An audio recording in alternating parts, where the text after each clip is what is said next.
مرحبا بكم أعزائي المشاهدين، مشاهدي القناة الوطنية الأولى. أنتم الآن في حضرة الثقافة، برنامج جمهورية الثقافة، البرنامج الفكري الحواري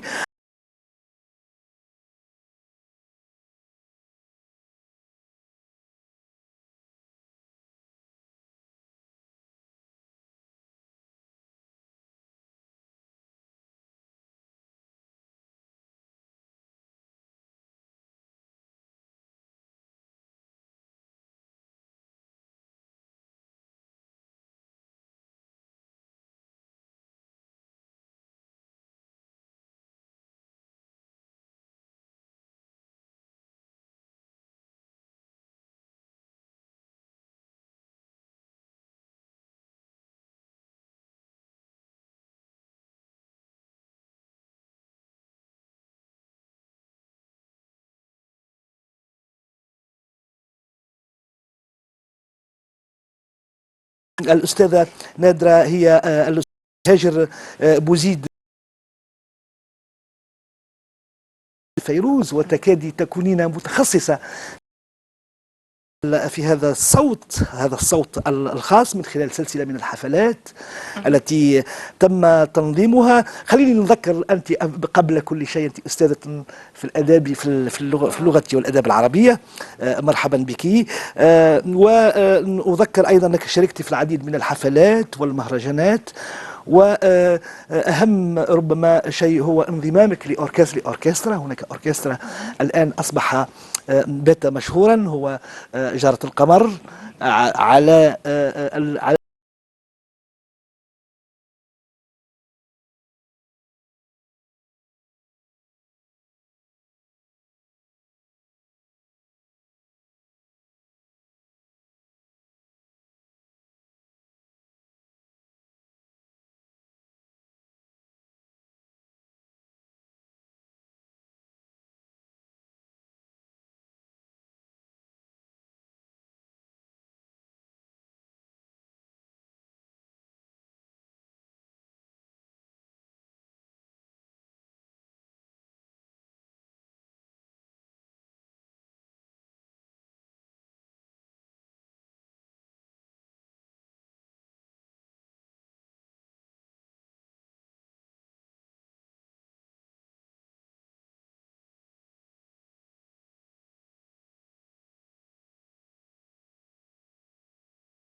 قولوا منصور هو اللي يكتب وعاصي هو اللي يلحن، اما مازال ما نعرفوش.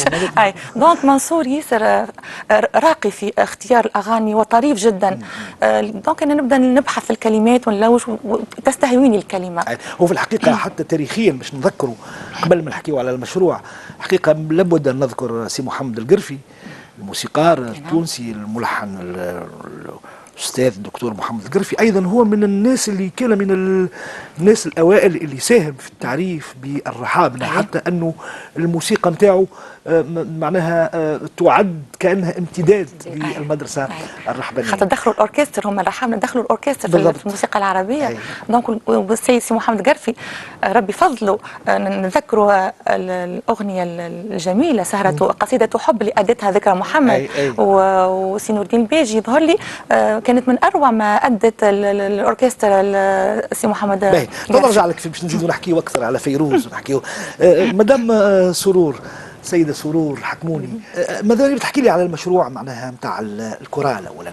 لانه حسب ما نعرف انه نادي جارة القمر هو بدا نادي جارة القمر بالنسبة لأغنية فيروز، ومن رحم هذا النادي تشكل كورال كورال اللي هو كورال جارة القمر. جارة القمر. ولا والكورال خاصة الكورال توا نحكيو احنا توا فكر كلمة كورال اللي هي في الحقيقة جاية من الجوقة، الكور كورال الكور جوقة ترجع للتاريخ القديم حتى عند الإغريق في المسرح، هم الناس اللي يردوا هكا ولا لا. كان ديما فكرة الكورال كانت مربوطة ديما عند التوانسة بالأطفال الصغار. اليوم ثم كورال أدائي يغني ويغني في ريبرتوار راقي وعالي المستوى اللي هو ريبرتوار الرحابنة وفيروز. كيفاش جات فكرة الساعة النادي وكيفاش أعطانا الكورال؟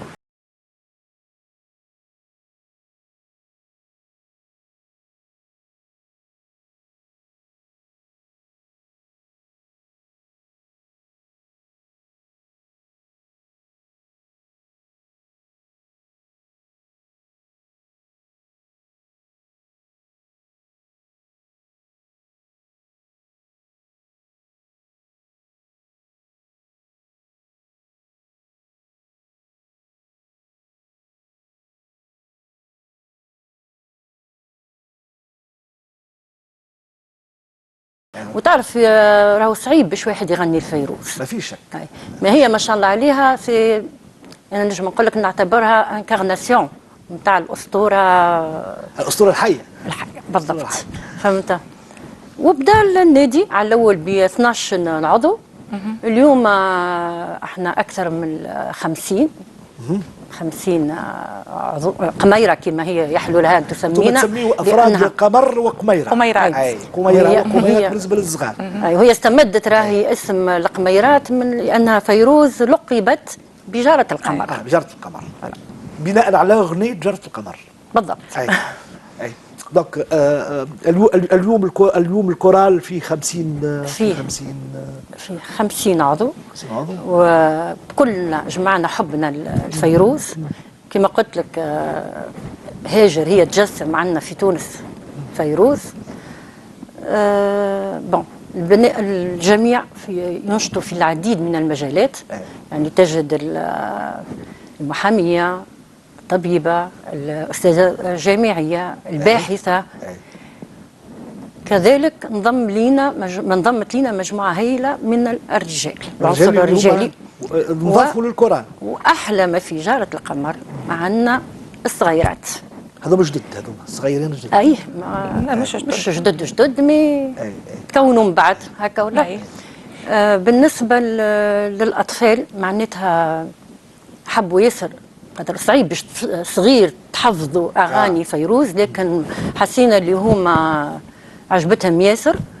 واحلى انكو كما قلت لك في جارة القمر انك توجد الام وابنتها، توجد الزوج والزوجه، توجد الحفيده والجده. الحفيده والجده. نعم. يعني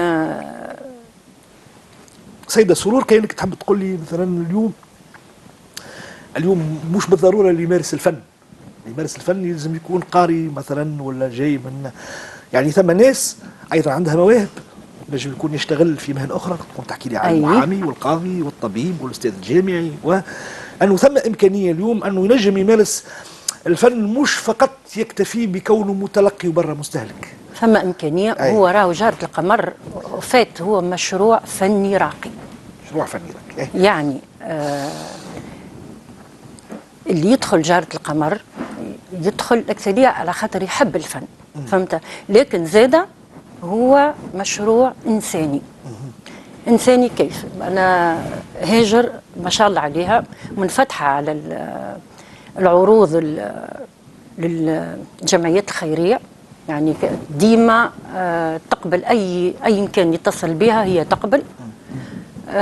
واكثر حاجه هي زاده كانت تدعمنا باش نتبناو القضيه الفلسطينيه، وهذايا حتى للاطفال. اي تو نحكيو على الالتزام، لانه الظاهر انه معناها هذه الفرقه وهذا المشروع هو مشروع ملتزم واضح، من غير ما نقولوا علاش ربما. حبيت نسالك انا تو الافراد المنتمين لهذا الفريق معناها يعملوا يعني انتم تمشوا لهم معناها او تختاروهم او تعملوا دي ريشيرش عليهم ولا كيفاه؟ احنا كل انسان يحب يدخل في جاره القمر نقبلوه بصدر رحب. يعني في نشاط النادي. اي في نشاط النادي عندنا نتلقاو كل مره في الجمعه. اي انسان يحب يدخل معنا احنا نرحبوا به، معناتها مفتوح للجميع. بينت لنا كيفاش تشكل النادي والكورال، كيفاش تم التنظيم هذا؟ خاطر يبدو انه توا مثلا واحد يتفرج في 50 مؤدي مضاف اليه 10 رجال تو 60 ومعهم 64 في نبره واحده في ايقاع واحد. كيفاش هذا يحب اداره. حكينا على الاداره. اي فما ليدرشيب. الاداره باش نقولوا حاجه، باش نقول لك علاش نقول لك الكلام هذا باش توضحوا لنا، لانه ثم امكانيه اليوم انه اذا ثم الاراده وثم الشغف، خاصه الشغف، انه واحد ينجم يعمل اشياء بهيجه وهو كذلك وعاليه المستوى وترتقي بالذوق العام. وهو كذلك. شوف، لازم تكون ساعه سانسير، صادق. الصدق هو اساس كل شيء. انا انسانه خدامه، نحب النظام، نحب ننظم، نحب نجمع، نحب وشاركت قبل في برشا نوادي من 97 وانا في النوادي، دونك عندي خبره في الكورال، عندي خبره في الاداره، عندي ديما انا نحضر الاوراق، تلقاني انا اللي ننظم، دونك تشكلت عندي خبره كبيره في التنظيم. بعد كي جات فكره جاره القمر طلبوا مني باش نعمل برشا، يكلموني نحبوا فيروز، ما عندناش ندخل نوادي اخرين ما نلقاوش، نلقاو اغنيه ابان نحبوا احنا برشا ناس مغرومين. قعدت متردة خاطر ماهوش ساهل. فيروز شكون يحب فيروز؟ احنا يقولوا فيروز الصباح، لكن عندي هذيك العاده فيروز الصباح وام كلثوم في الليل. اللي قال عندي صديقي السيد حسين اينوبلي كنا مع بعضنا. قلت له حسين ايش قولك نعملوا نادي فيروز؟ هو ديما يقول لك الله يبارك. قال لي باهي. فكرت على اسم احسن ما لقبت به فيروز جاره القمر. القمر وهي جاره القمر، قلت نسميه جاره القمر. والاختيار كان ذكي، هو كان سبونتاني تلقائي ما كان ذكي. سميته جاره القمر. وعندي صاحبتي اللي هي قميره الشافته وعندنا سميه، قالت لي انا خرجت للغتخات انا مجموعه من الاصدقاء نحب تعمل لنا كلوب فيروز. خممت قلت هيجا زعما ينجح كلوب فيروز؟ قالت لي هاني معاك. وبدينا عملنا اول حصه كانت من 12 قميره 12 عضو. انا كنت متخوفه، معناتها باش تجي تحط لهم انت 100% فيروز يقلق الانسان، تقول ما انت لقيتهم هما يستناو، معناتها كل مره يتزيد الشغف نتاعهم، خاطر هي بدات بالشغف، بدات بغرام. اهم شيء هو الشغف. وليت حلمه، وليت نحلم انا وياهم، معناتها الحلم نتاعي شغفت عدالهم اللي هما، والحلم نتاعي كبرت معاهم. بدينا بشويه. كان النادي كما قالت لك مدام سرور مفتوح على الناس الكل، ما مش انسان ما يعرفش يغني ما نقبلوش، لا نقبلوا ونقعد معاه ونوسع بالي حتى يولي يعرف يغني. وبشويه دخلنا البنات الصغار وعممته على الناس الكل. والجروب الاول نجح، زدنا جروب الثاني نتاع العوينه وتبارك الله اوني نومبروز توا، معناتها ونومبروز هذا بالرجال. والحمد لله يا ربي ثم الانضباط هما ثم ممنين بيا ممنين بالمشروع. تكون نادي جاره القمر. من نادي جاره القمر انبثق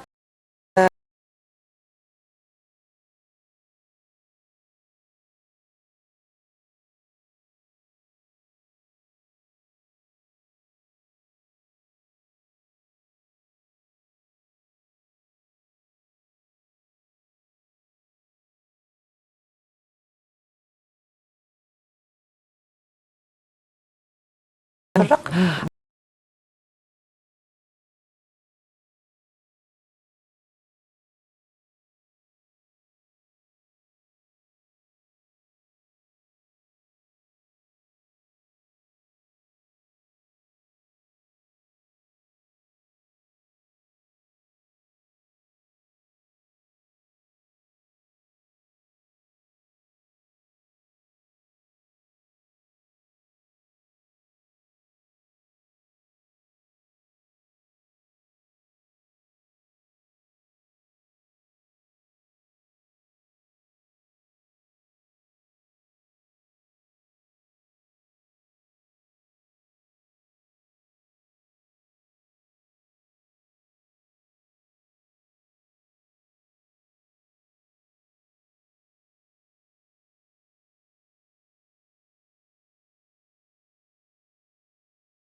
يعني وجود ناس انت تعرفهم شجعك باش تدخل معهم؟ حتى كان ما كانوش ناس نعرفهم. أي. انا اللي شفته انبهرت به.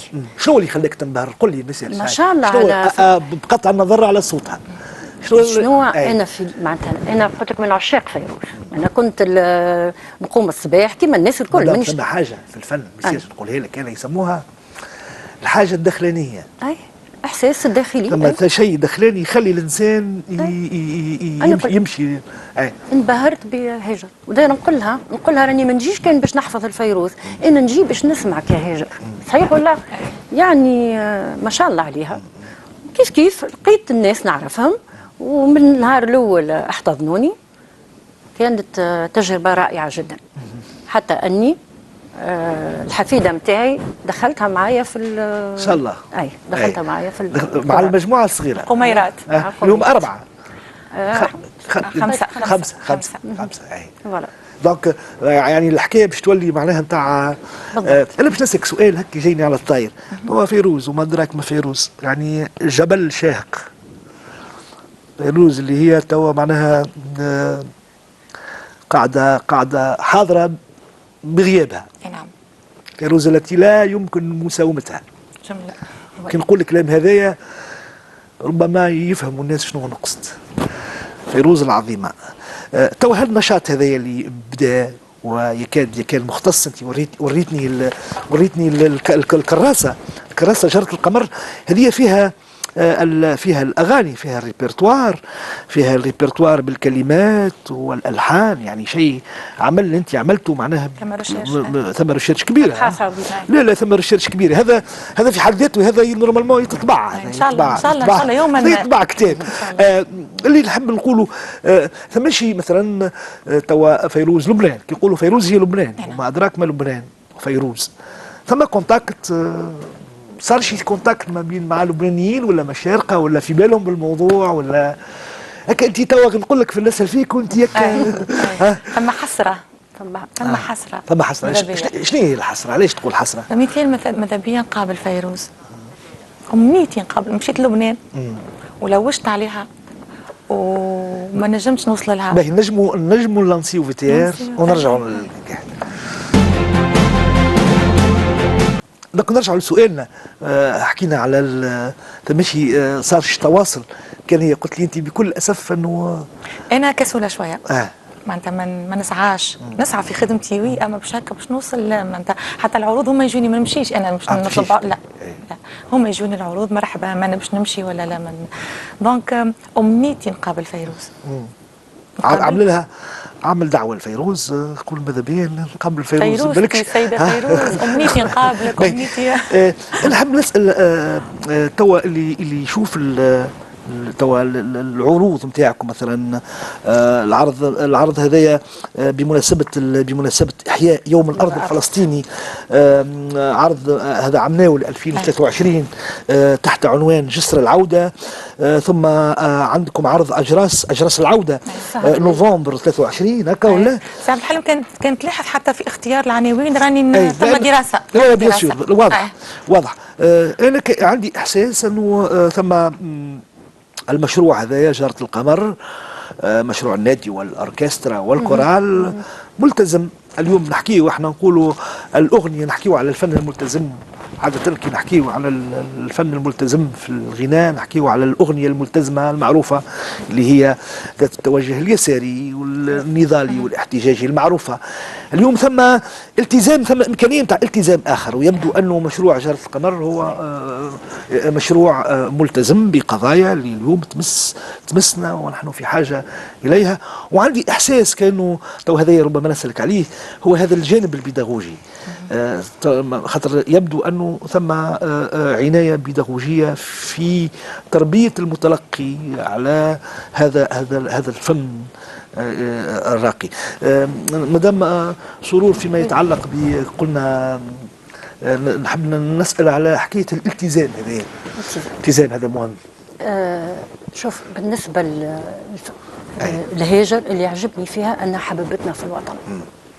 يعني أي إنسان يقول لها نحبك تعمل لنا عرض، نقوله الجمعية ولا نكدوت. أنا أول ما انضميت للنادي طلبت من هاجر أنها تحيي عرض لفائدة الجمعية اللي ننشط فيها، جمعية خيرية ننشط فيها.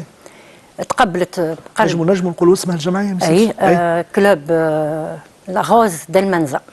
كلوب غوز ديل منزا. كلوب غوز ديل منزا. لبيت الطلب.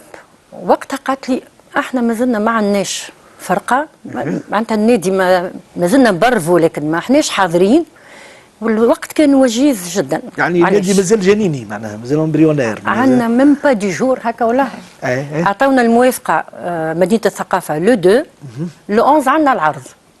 يعني في وقت وجيز قامت هاجر باش كونت فرقة واحنا عملنا تدريبات الكل. واللي عجبني في البنات نرجع لك انه احنا كخلية النحل، يعني كل واحدة من موقعها تحاول تعين باللي تقدر باللي تنجم. المهم نجحوا العرض. واضح. وقد صار نجح العرض وعملنا اون افيشي كومبلي، وكانت حاجة رائعة جدا جدا يعني. واضح. كيفاش ثم حاجة نحب نفهمها. المعروف انه صوت السيدة فيروز من الأصوات، خلينا نقولوا الأصوات الصعيبة هكا ولا لا؟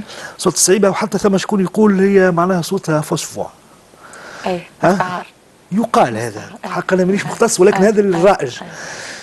كيفاش لقيت أنت المعادلة باش أولا ساعة تأدي أنت صوت فيروز، وفي نفس الوقت عندك، لأنك أنت ماكش أنت فقط تأدي، عندك أنت مجموعة أيضا باش تأدي معك. وعلى خصوصية، بالرغم من خصوصية صوت فيروز، شنو هي الحلول اللي لقيتها؟ هو أنت توكي تسمع أي. أغاني فيروز ويغنيهم أي إنسان، صوت مزيان وحلو، ديما التامبر السوبران، مش سوبران، التامبر تاع فيروز اللي يشبه التامبر تاع الفيروز ينجح فيهم الاغاني اكثر. علاش؟ تحس كون الرحابنه كيف عملوا الاغنيه الفيروز مخيطين عليها، مخيطين على صوتها، فاصلين معناتها تلقى روحك. مثلا انا اي اغنيه الفيروز تعطيني نغنيها ببساطه وبسلاسه. علاش؟ خاطر تحسها تعملت للصوت هذاك. ثم تشابه في التامبر، يعني لا أمثل نفسي بفيروز. فيروز أسطورة، فيروز قامة كبيرة، وأنا أحاول بكل بساطة مع اللي عندي المويا اللي عندي صوتي أني نأدي. لكن أنا تعديت مرحلة نأدي الفيروز، لأن قاعدة نكون ناس وقاعدة نوصل ومساجات، نوصل في قضايا. المساج هي أغاني فيروز في حد ذاتها قضية. كي نوصل أنا اغاني من في الرقي هذايا، مدرسه مدرسه ذوقيه كبيره، اي وراقيه ورائعه في الزمن هذايا، توصل ناس في الزمن هذايا. خلينا نوضحوه، في الزمن هذايا، هذا الزمن معناها نتاع لا خليها على مسؤوليتي انا. هذا الزمن معناها نتاع الذوق فيه قاعد ينهار، الذوق الموسيقي والذوق الاغاني قاعد. للاسف انا كيف يجي ثم عباد مغرومين بفيروز، نقول لك ممكن عندي في النادي 10% مغرومين بفيروز، ثم ناس جاوا يحبوا يكتشفوا فيروز، يحبوا الرقي، لقاو روحهم حصلوا ولاو يحبوا فيروز، ولاو يغنيوها، يستناو معناتها يجرى عندنا جديد اليوم، عندنا اغنيات جديده نعرفوها، وما عادش يحبوا الاغاني المسموعه، يحبوا الاكتشافات الجديده، يحبوا يغنيوا اغنيه ما يعرفها حتى حد كان هما. وانا هذايا شنو اللي زاد شجعني؟ الصغيرات اللي دخلتهم، تلقى صغيره كما ليليا ولا حليمه ولا فاطمه ولا الاء من ذوي الاخلاق، تتفرجوا فيك يعرفوا رواحهم على شكون، تغني لك في شهرزاد، تغني لك في حب الوطن، تغني في اغاني شهرزاد راهي مش سهله معناتها طبعا. ولا ارجع الف ليله وصله كامله معناتها يغنيوا فيها ويفهموا واش معناتها، يغنيوا فلسطين، يعرفوا واش معناتها فلسطين. عندنا قضيه يلزمنا نوصلوها لصغارنا، نخليوها ان شاء الله قبل ما يكبروا صغارنا تتحل القضيه. صعيب برشا، اما على الاقل نحب نمرر برشا مساجات، نحب نمرر برشا قضايا احملها. راه مش كما انسان يغني في الفارغ، مش كما انسان يغني مليان عنده قضيه يتبناها. انا نشوف الاشياء هكا. وانتم تغنيوا مثلا، وانتم تأديوا في نحب نحكي على الجمهور، على كيفاش يتلقى الجمهور هالشيء هذايا. معناها خليني نسأل انا مدام سرور، خاطر ربما مدام سرور ربما تتفرج، هي باعتبارها عضوة في الكورال هكا ولا بالضبط عضوة في الكورال، تشوف الجمهور كيفاش يتفاعل. شنو هي العلاقه اللي تتعمل؟ شنو نقول لك؟ الجمهور وصف لي مثال وصف لي. فما ترم نجم نقول بالفرنسي، خاطر ربما الاستاذه ربما تحكي لنا، استاذه هاجر ربما تحكي لنا على ثم كانه، انا حاسس كانه ثم جانب ايضا تربوي بيداغوجي للجمهور. يعني الجمهور كي يبدا يسمع في هاجر والكورال نتاعها تحسه منبهر، تحسه اوفوريك، ماهوش مصدق اللي احنا في تونس فما شكون يغني الفيروز بالطريقه هذيك. خاطر الناس الكل تغني راهو، اما باش تكون انت حتى اللي يسمع، خلينا من الجمهور، نسمعوا احنا هاجر، نسمعوها تغني مش قدامنا مثلا تسجيلات، ما نعرفوش هي فيروز تغني ولا بالحق معناتها فيروز تغني ولا هاجر. دونك الجمهور، انا واحده من الناس معناتها، خاطر ننشط ياسر في النادي، وكل ما نكلم اصحابي احبابي. المقر نتاعي خلينا نعملوا شويه اشهار، نعملوا شويه اشهار بالمناسبه. مقركم فين؟ المقر نتاعنا في المنزه، عندنا مقر في المنزه، والثاني في العوينه. وكي تتمرنوا مثلا تو، خاطر يبدو مجموعه كبيره، تتمرنوا في شنو عندكم مكان معناها؟ نحاولوا كل مره نجدوا المكان. نحاول. ما عندكمش معناها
هذه أغنية أغنية جديدة، إنتاج خاص، أول أغنية هذه من أعمالك. من أعمالي، إنتاج خاص. كلمات الشاعر ماهر البجاوي، ألحان الفنان هشام الكتاري. هشام الكتاري. غنيناها في أجراس العودة في نوفمبر، عملناها خصيصا لعرض أجراس العودة، دونك استفتحنا بها المهرجان، ومن بعد عملنا القدس زهرة المدائن ولقت إعجاب معناتها محليها التوانسة، محليها من طبعا الناس كل مضامة في هالمسألة هذه وتتجاوب معها. هما تسكروا فيها على بكري معناتها وحمدوا. أنا شفت الافيش شنو كاتبين انتم؟ فول سولد اوت المهرجان كتب مش انتم المهرجان والعروض الكل راهو سولد اوت. ديما احنا سولد اوت الحمد لله. امبورتون تري امبورتون. لا خاطر تقول لي في الكلام هذايا ومن قبلها شويه كنا نحكيو وقلنا احنا الجمعيه نتاعنا ماهيش ما عندهاش صبغه معناها ربحيه تجاريه ربحيه مش لينا احنا. المهرجان هو المهرجان طبعا. دونك الحمد لله احنا ما عندنا في عام عملنا لا خاطر انتم مره عملتوا حفله باش نقول لكم انتم حفله ولصالح معناها الموارد نتاعها ذكرني مدام لترميم مكتب في الورديه. اي وكيف عملنا حفله اخرى زاد للجمعيه في العمران، مدرسه في العمران، وعملنا بخلاف انا كنت قبل نعمل ياسر سبيكتاكلات وحدي مع جمعيه الطفل والقلب.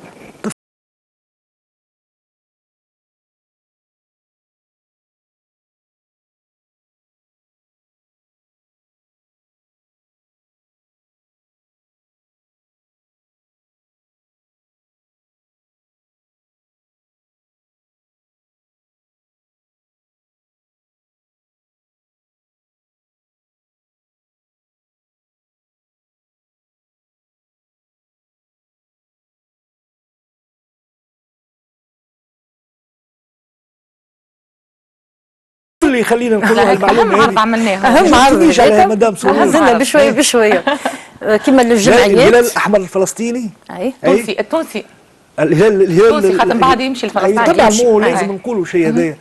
الجمعيه اللي قلت لك جمعيه روز ديال المنزا، الورديه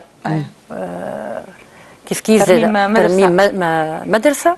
هذوما العروض اللي واحنا نرموا معناتها نساهموا ونزيدوا نساهموا من عندنا، معناتها نجيبوا سبونسور يعملوا ليفيتات وتقوموا ايضا نزيد عندي نكلم شكون نعرف شكون. اما انا اهم احنا في عام عملنا تبارك الله. لا مهم هذا لازم يتقال انه ثم يمشي في باله ثم ناس يمشي في بالها انه هكذا انشطه فنيه راهي عندها دورها عندها دورها الساعه الاجتماعي. اذا معناها تساهم حتى تهز المورال الناس المحبطه. فهمتني كيفاش؟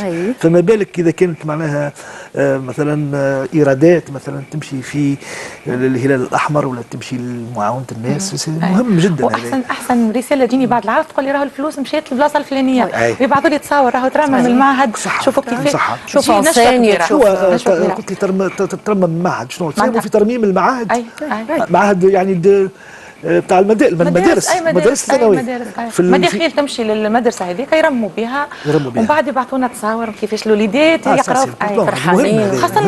خاصه المدارس معناتها واش ما خير ما نتوصل. احنا علاش نقولوا نحبوا نوضحوا في ظروف باش يكون نموذج. اكيد ثم ناس اخرى تعمل في الشيء هذايا ولكن باش يكون نموذج انه. اما احسن عرض احنا في عام عملنا 6 عروض.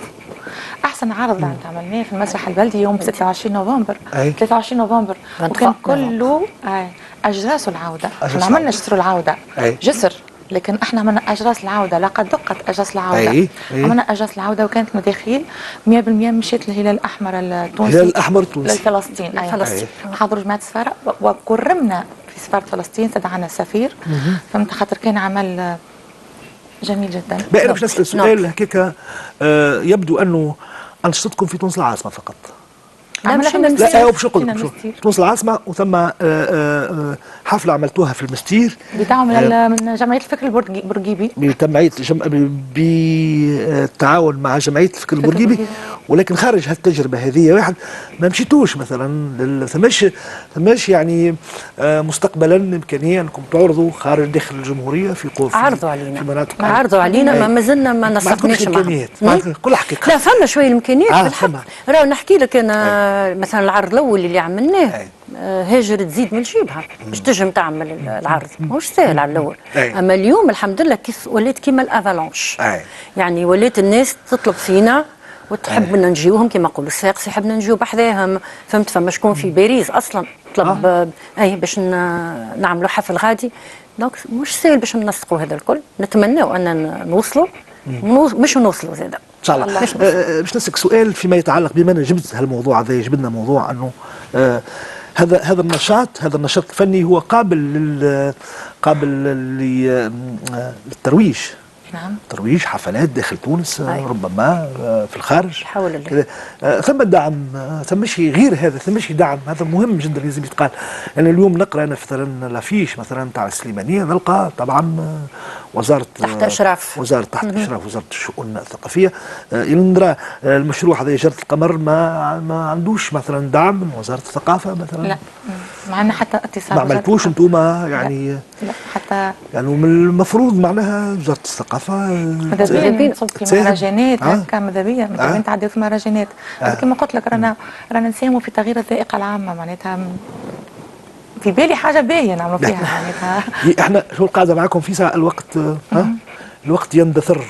شنو نجموا نضيفوا اخر شيء على فيما يخص هذا المشروع جرة القمر؟ على الاقل نذكر بالمواعيد القادمه. توا انا بالنسبه لنا احنا ما زلنا ممكن عندنا صفاقس في ماي. صفاقس في ماي. ممكن صفاقس في ماي. في تاع شنو؟ في تاع مهرجان ولا لا جمعيه ممكن في صفاقس ان شاء الله في ماي. ونطمح اللي ممكن نصبوا يزلنا احنا ظاهرين نتحركوا زاده شويه في المهرجانات. انا الحلم نتاعي الحمامات. انا عملت لك دعوه هاني، الحمامات في جمهوريه الثقافه، نعشق مسرح الحمامات، نعشقه، فهمت؟ وان شاء الله علاش لا في الاماكن الداخليه ماذا بيا نمشي لقبلي، نمشي ولا للميرت، ماذا بيا نمشي ندور معناتها خاطر عندنا شكون يتشكى. مشيت والله مشيت برا. لا عندنا شكون يتشكى في الثقافه، يقول لك مثلا نحن الاماكن الداخليه محرومين. كان ثم احنا مستعدين نمشيو. النشاطات كل هذه مركزه في العاصمه وفي والله 3 سنين الفاتوا مشيت مع فرقه غجاره الفنان سميح المحجوبي، وقدمت مع الفنانه الكبيره رحاب الصغير وعملنا حفله وقدمت فيروز، وما نقولكش قداش الجمهور كان راقيا وكان مستمعا ومستمتعا لاغاني فيروز. معناتها بالعكس ماذا بيا نمشي كي نلقى شكون هكا يدفع معايا، نمشي ونهز القميرات ونمشي ونفرحوا العباد. عبد الحليم راهو احنا ولينا احنا نكتشفوا الجمهور. يعني احنا كيف هذه تجربه جديده هذه معناها. ما نشوفوا لكن نغزروا الجمهور قدامنا كيفاش قاعد يتلقى في يعني شيء رائع جدا. باهي الوقت انتهى. نقترح عليكم تفضل قلت شويه عندي الانتاج الخاص، نحب نشكر. احكي لي على الانتاج الخاص. خلينا نذكر انت عندك انتاج خاص خاصه مع الشاعر ماهر البجاوي والملحن هشام الكتاري. عندي 4 اغنيات عملتهم على فلسطين وعلى غزه، اثر طوفان الاقصى، ارض العز يا غزه، القلب وهواه فلسطيني، تقدمت بهم في مهرجان الاغنيه وترفضوا. أغنية اسمه يوسف على الفتى يوسف اللي عنده شعره كيرلي أبيضاني، وعملنا عليه أغنية جميلة جدا، وعملنا محتوى الحقيبة، محتوى الحقيبة، الفتى الذي يحمل حقيبة أشلاء أخيه على ظهره، مؤلمة جدا. عملناها زدها بك إنتاج خاص. عملت أمي حلوي مسكري على الأم، عملت الحلم يقاوم بك غبخيز، وعملنا يا حبيب القلب موشح. واضح. نعطيك اخر باش تختم الحصه اخر كلمه ثم قسم معناها تفضل. والله انا فرحانه ياسر بوجودي مع هاجر، وخاصه اللي هي تحاول باش معناتها عندها رساله تحب توصلها لينا نحن ولصغيراتنا، اللي هي رساله رائعه جدا. يعني تشوف الصغار تو يعرفوا ايش معناتها مقاومه، يعني ويفهموا شنو القضيه، وان عندنا قضيه اسمها القضيه الفلسطينيه، والنضال راهو مش كان حمل سلاح طبعا. بالعكس، النضال هذا نجم يكون بالفن وبالماده طبعا، وهذا اللي يعطيكم الف صحه. نحب نحيي النضال الفلسطيني، تستمر المقاومه، وان شاء الله غدوه خير. إلى اللقاء أعزائي المشاهدين في حلقة قادمة من برنامج جمهورية الثقافة.